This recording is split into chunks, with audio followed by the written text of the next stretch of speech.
Hey everyone, welcome back to the channel. In today's video, I'm going to show you how to delete an email address from Gmail memory. It's really simple and easy.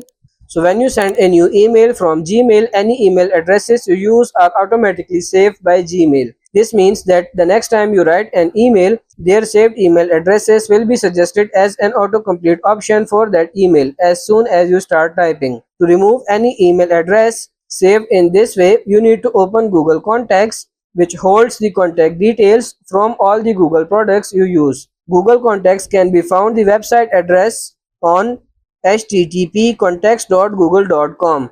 Looking at the main contact list in Gmail, you will notice that the email address we enter is not shown in this list. Any autofill email address that have not been stored as a Google contact by you are temporarily held in the other contact section of Google Contacts.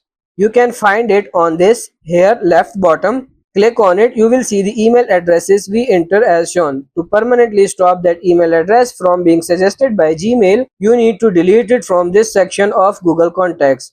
To do that, move your mouse to the top right of the contact card. You will see there is an ellipsis or three dots icon shown here.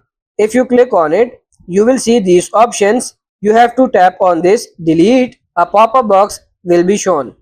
Just simply tap on this, move to the bin, and then you are good to go. That's how to delete an email address from Gmail memory. I hope this video was helpful. If it is, like it and subscribe to the channel. Thank you.